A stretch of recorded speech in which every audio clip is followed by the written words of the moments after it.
Em nome de Jesus. Amém. Desde quando eu ingressei no ministério pastoral, uma das coisas que mais me chama a atenção, por parte das lideranças em geral, seja da igreja nacional ou seja das igrejas locais, é o medo de afastar pessoas da igreja. Se eu disser tal coisa para o fulano, ele vai se ofender e vai abandonar a igreja.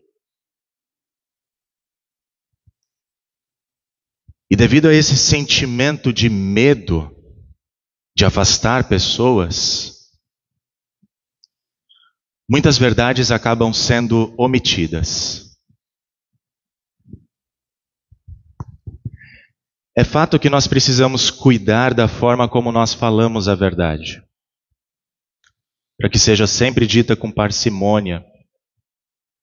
Mas precisamos ter em mente que, em alguns casos, é duro de se ouvir a verdade. Ela vai escandalizar e poderá, sim, resultar em abandono de pessoas da igreja. Afinal, sempre haverá descrentes entre nós. E a qualquer momento, tal pessoa pode se manifestar como descrente. Na sinagoga de Cafarnaum, havia um pregador que reunia muita gente, muitos discípulos, toda vez que ele ia pregar. Os seus sermões eram excepcionais, excelentes. Tinha muita sabedoria envolvida, era fora do comum. E não apenas o seu ensino chamava a atenção, como também os seus milagres, as maravilhas que ele fazia. O último milagre que foi realizado foi a multiplicação de 5 pães e 2 peixes para alimentar uma multidão de 5.000 homens. E logo no dia seguinte, lá estava o pregador na sinagoga de Cafarnaum, pronto para mais um de seus belos sermões. Porém, dessa vez, o sermão não foi tão agradável. Aliás, foi deveras estranho. Muitos dos que o seguiram, por causa do pão que ele havia multiplicado no dia anterior, começaram a murmurar entre si. Porque neste discurso, ele se apresentou como o pão que desce do céu e que dá vida eterna. Como pode ele dizer que desceu do céu? Nós conhecemos o seu pai e a sua mãe. João 6,42. Discutiram entre si quando aquele pregador disse: só poderão vir a mim aqueles que forem trazidos pelo Pai que me enviou.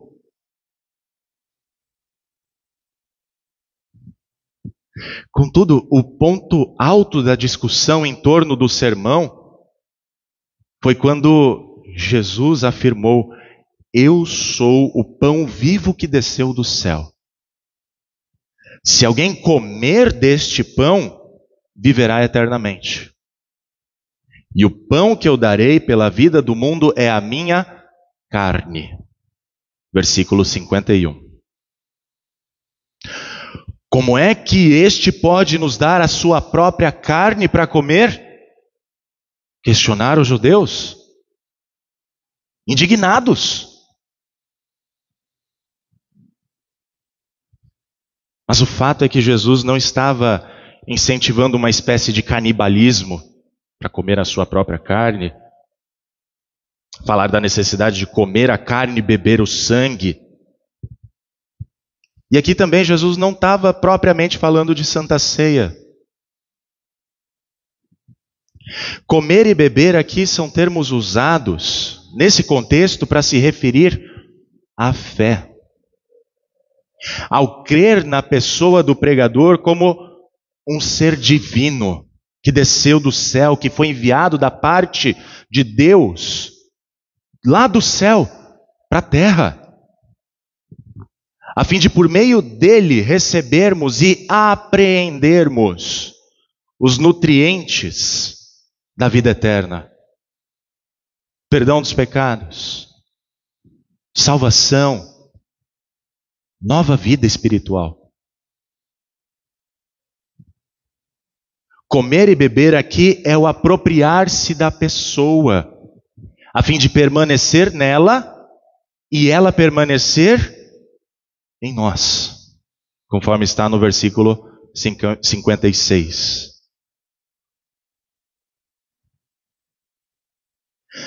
Esse pregador está se colocando acima de Moisés e atribuindo a si mesmo um caráter divino, como se agora dependesse unicamente dele a nossa salvação? Como lidar com um discurso tão duro e difícil de compreender?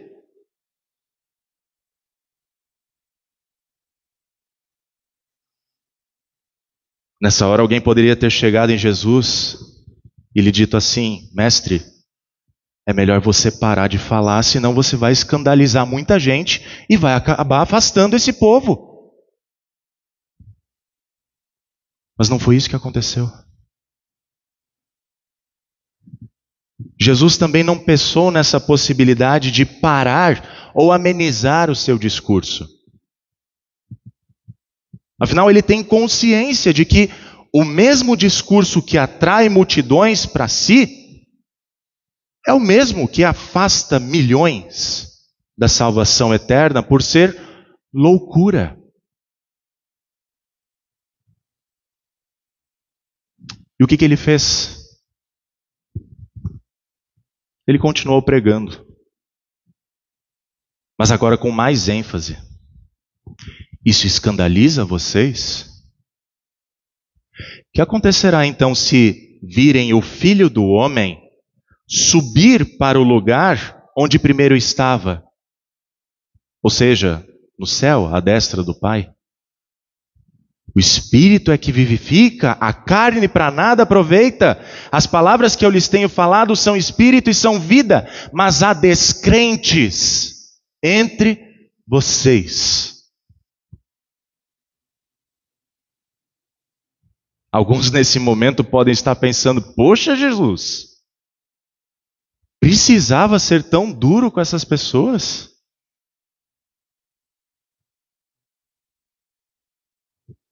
Jesus não teve medo de falar a verdade.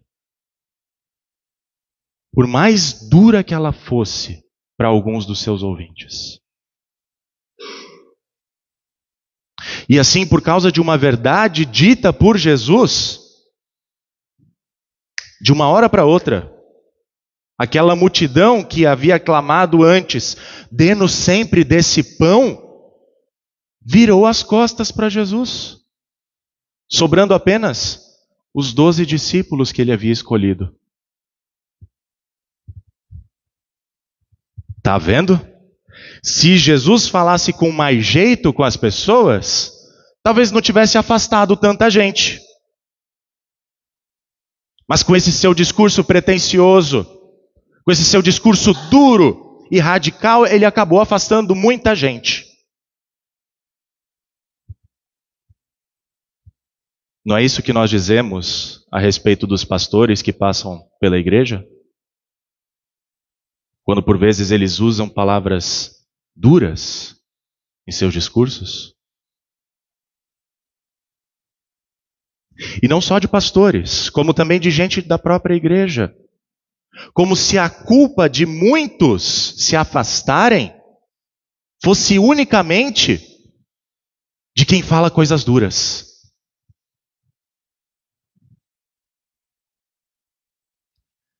A verdade é que, por mais que a gente tente ser o mais politicamente correto possível nas nossas palavras e nas nossas ações, as pessoas vão abandonar a igreja. Vão abandonar a fé. Vão abandonar a comunhão. Vão abandonar o próprio Cristo. Se nem Jesus conseguiu agradar todos os seus ouvintes com a verdade, quanto mais nós.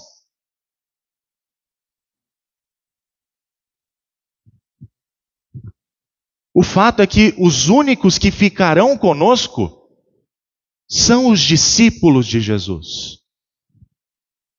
E ainda assim, vão ter alguns Judas entre nós.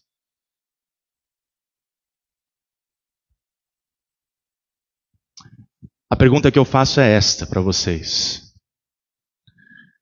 Como você reage ao duro discurso de Jesus? Um discurso que afirma com todas as letras que somente pelo comer da sua carne e o beber do seu sangue, ou seja, pela fé nele, é que as pessoas podem viver eternamente. Sejam honestos comigo. Parece ser razoável que Deus condene ao inferno um judeu só porque ele não creu em Jesus como o Cristo, o Messias?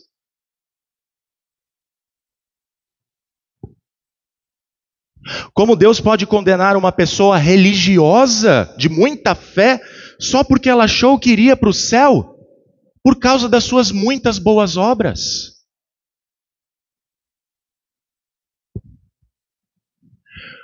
Como Deus pode salvar um assassino crucificado, só porque ele passou a crer em Jesus nos seus últimos minutos de vida?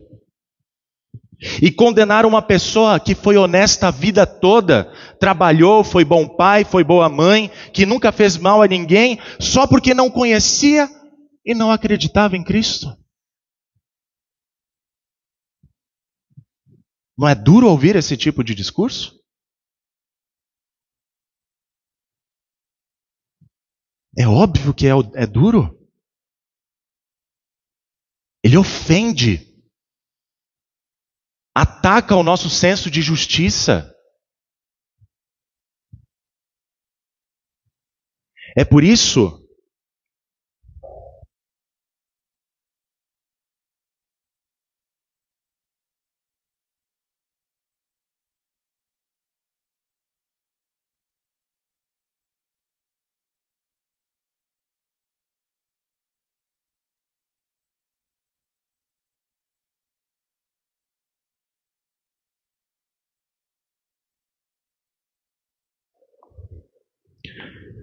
que Paulo escreve: ora, a pessoa natural não aceita as coisas do Espírito de Deus, porque eles são loucura.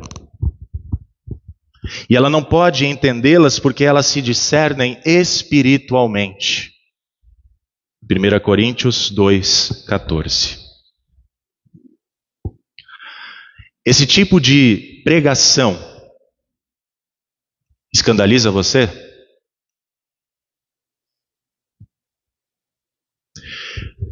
E quando outros assuntos entram em pauta, como Paulo escreve aos Efésios, fiquem sabendo disto: nenhuma pessoa imoral, impura ou avarenta, porque a avareza e a idolatria, tem herança no reino de Cristo e de Deus. Isso escandaliza você?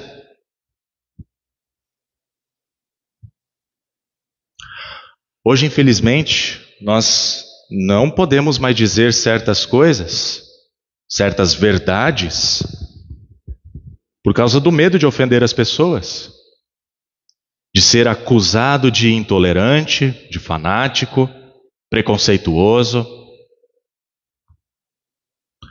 Se nós afirmamos que o mundo foi criado em 6 dias, nós somos acusados de ignorantes. Se afirmamos que o relacionamento entre homossexuais é pecado, é abominação, somos acusados de homofóbicos. Se afirmamos que não podemos ser ecumênicos no que tange doutrinas, nós somos taxados de fundamentalistas, exclusivistas. Se afirmamos a uma pessoa que abandonou a igreja, que ela está sendo excluída do hall de membros, nós somos considerados pessoas sem coração.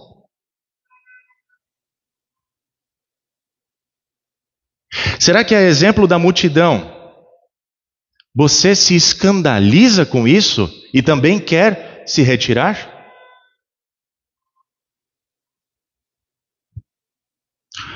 Ora, tudo o que foi dito pelo Senhor Jesus, pelos profetas, pelos apóstolos, pela igreja de todos os tempos, tem como objetivo iluminar o nosso entendimento para não vivermos como tolos, mas como sábios, aproveitando bem o tempo, porque os dias são maus.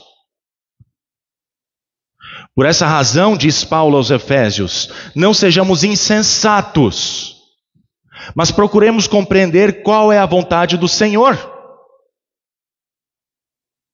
E qual que é a vontade do Senhor?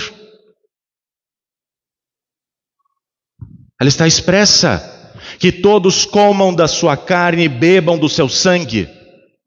Ou seja, creiam que Jesus é o caminho, a verdade e a vida, e que não há outro meio de se chegar ao Pai senão por Ele.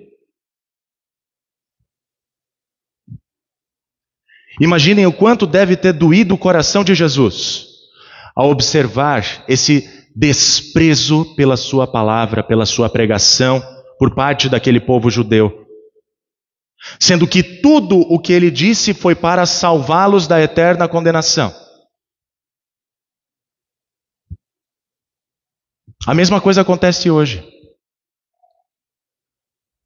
Como diz Lutero, nós não pregamos a verdade bíblica para prejudicar ninguém ou para arruinar a vida de alguém, mas para que as pessoas reconheçam a verdade sobre o caminho para o céu e aprendam o caminho da salvação, mesmo que por vezes doa e seja duro de ouvir.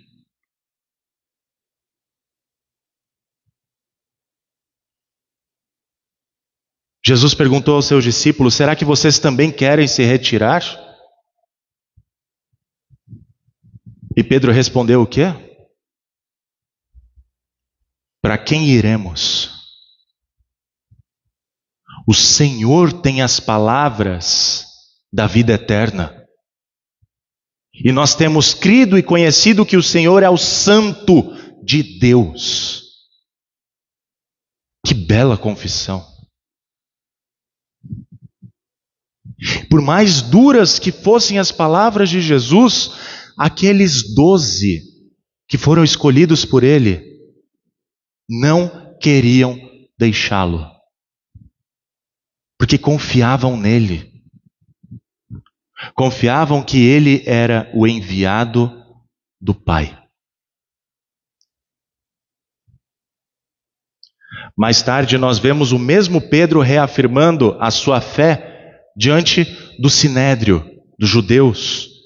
E não há salvação em nenhum outro, porque debaixo do céu não existe nenhum outro nome dado entre os homens, pelo qual importa que sejamos salvos.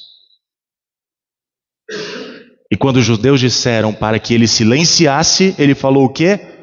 Não podemos deixar de falar as coisas que vimos e ouvimos,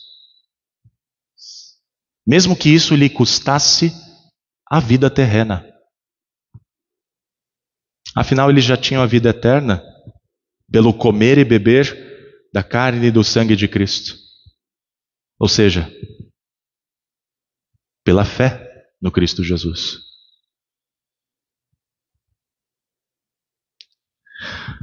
Com o texto de João 6, que vem sendo trabalhado ao longo de 3 domingos seguidos na igreja, nós podemos aprender pelo menos 3 coisas importantes para a vida da igreja. Primeiro, ninguém pode vir a Jesus se o Pai não o trouxer, versículo 44, e se o Espírito não o vivificar, versículo 63. Isso quer dizer que não vai ser o pastor que vai converter pessoas, não vai ser o pastor que vai trazer pessoas para a igreja, muito menos a diretoria ou qualquer pessoa que seja, porque a conversão é obra de Deus, unicamente de Deus, sem a participação humana. Afinal, Paulo vai dizer aos Efésios que nós nascemos mortos em nossos delitos. E só a palavra vivificadora de Cristo pode nos despertar, levantar, iluminar.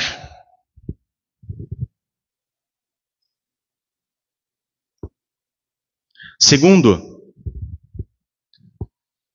muitas pessoas se aproximam de Jesus apenas por interesse.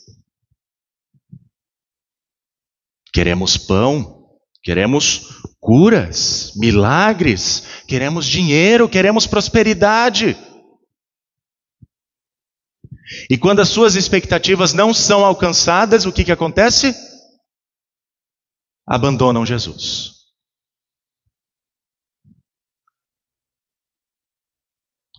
Terceiro, nenhum ser humano tem dentro de si mesmo o poder para crer e ir a Jesus. Mas todo ser humano tem o poder para deixá-lo. Sim, nós podemos rejeitar a graça divina, tapando os nossos ouvidos e endurecendo o nosso coração. É por isso que nós dizemos com Paulo, no capítulo 10 da primeira carta aos Coríntios: aquele que pensa que está de pé, cuide para que não caia. Jesus pergunta a nós ainda hoje: vocês também querem se retirar? Obviamente que ele não faz essa pergunta porque ele deseja ou ele quer que os seus discípulos virem as costas para ele e vão embora. Mas ele faz esse tipo de pergunta para lhes dar uma oportunidade para refletir. E principalmente para dar um salto na fé. Graças a Deus, os discípulos de Jesus, aqueles 12, puderam tomar a decisão correta, contrária à da multidão que havia abandonado Jesus. Nós queremos te seguir, mestre, porque tu tens as palavras da vida eterna. E nós queremos permanecer com Jesus? Se pararmos para pensar, nenhum de nós precisa ficar aqui. Mas é sempre bom perguntar o porquê nós estamos aqui. E não, nós não estamos aqui para ficar achando um motivo para ir embora da igreja, para abandonar. Mas para ser lembrado que convém ficar. Se hoje você está aqui, é porque você não veio por conta própria. Você não veio porque o pastor te obrigou ou porque deseja agradar alguém só porque esse alguém te pediu. Não.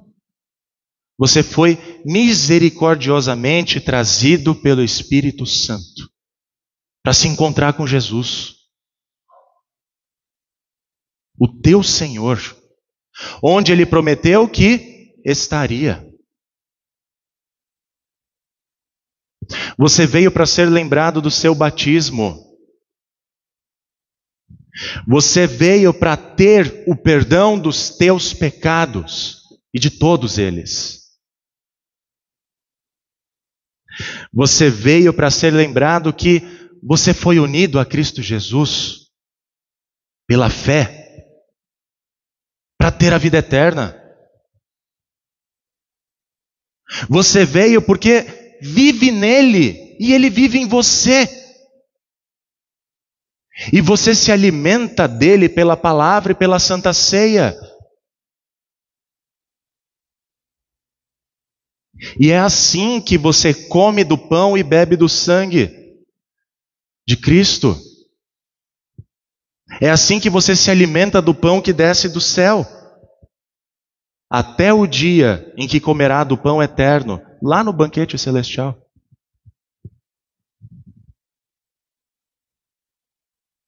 Você vai querer deixar tudo isso? Ficar com Jesus é estar inteiramente comprometido com Ele. Mas não é um comprometimento que alguém nos impõe sobre nós. Pelo contrário. É um comprometimento que nós assumimos porque queremos assumir voluntariamente. Porque Deus nos amou, nós também queremos amá-lo. E esse comprometimento é mais do que um mero envolvimento. E para ilustrar a diferença entre um mero envolvimento com Jesus e um comprometimento com Ele, um pastor certa vez contou a seguinte história. Certo dia um fazendeiro anunciou aos seus peões o seguinte: amanhã cedo nós teremos bacon com ovos no café. Tendo escutado isso, a galinha e o porco começaram a olhar entre si, perplexos. Mas isso me envolve, disse a galinha. O porco, depois de um grunhido com um suspiro, concluiu: galinha, você está envolvida, mas eu estou comprometido. Você vai dar a sua contribuição, mas eu serei a oferta.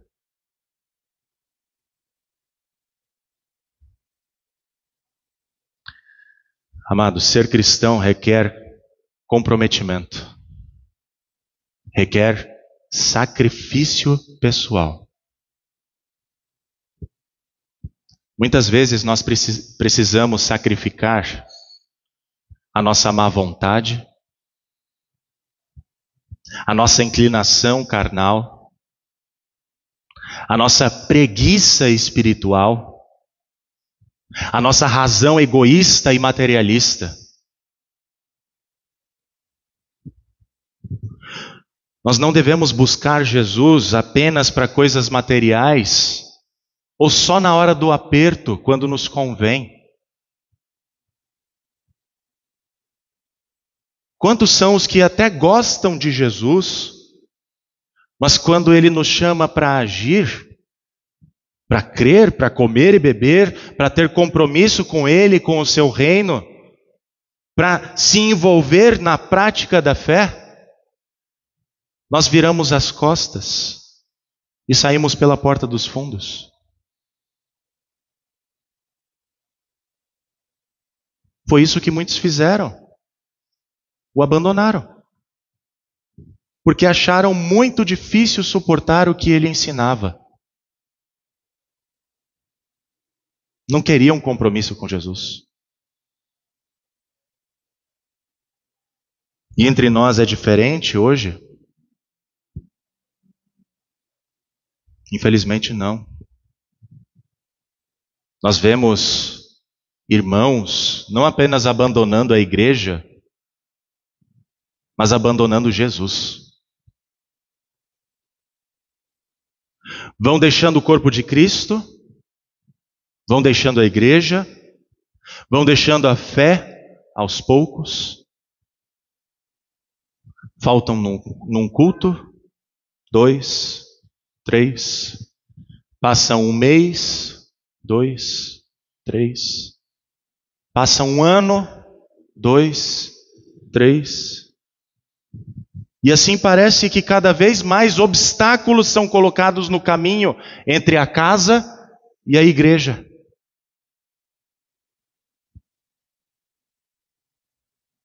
Além disso, não acham tão importante ou necessário participar de estudos bíblicos? Não valorizam a comunhão com os irmãos, com Cristo na ceia? Esquecem o seu compromisso de sustentar o trabalho da Igreja de Cristo com as suas ofertas, com o trabalho voluntário, com as orações. Dizem não ter tempo para as coisas de Deus, não veem necessidade de se ter uma vida devocional, de abrir a Bíblia em casa e estudá-la com sua família. Enfim, com muitas desculpas diferentes, muitos de nós queremos esconder o que realmente acontece. Achamos duro o que Jesus ensina e temos dificuldade de nos comprometermos em pôr em prática a fé em Jesus.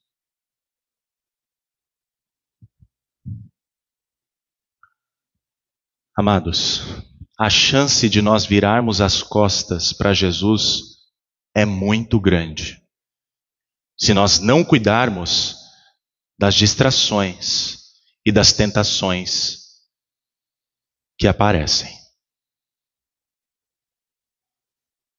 O diabo, o mundo e a nossa própria natureza pecaminosa estão sempre tentando estragar a nossa relação com Cristo.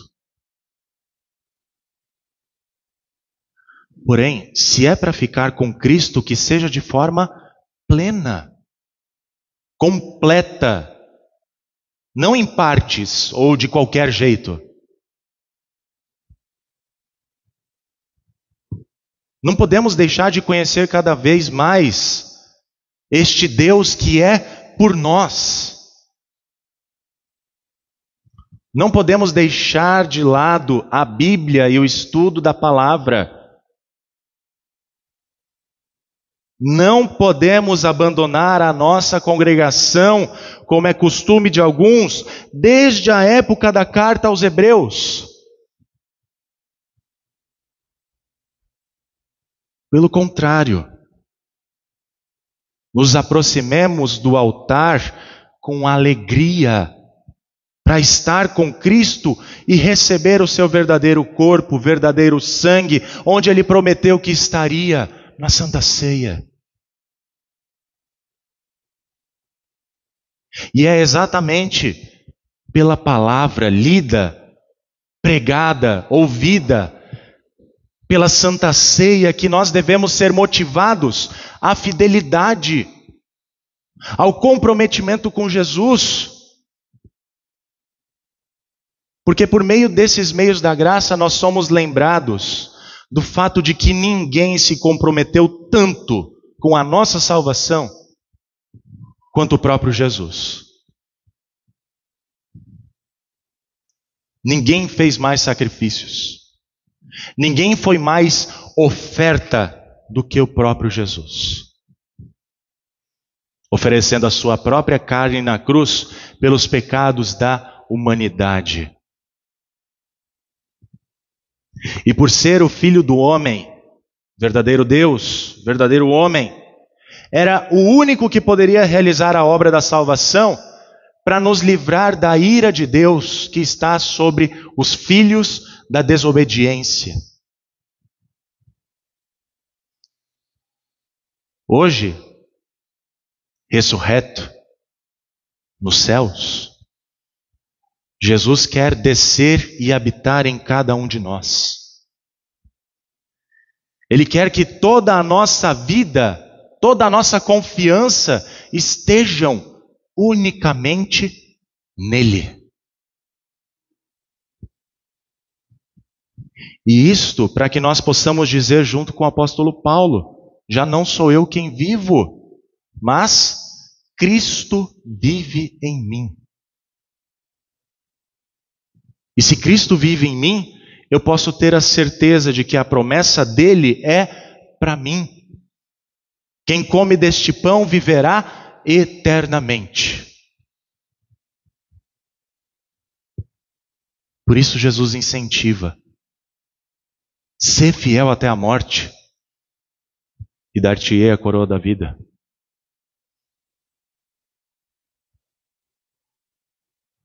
Você também abandonará aquele que tem as palavras da vida eterna? Eu rogo a Deus que não,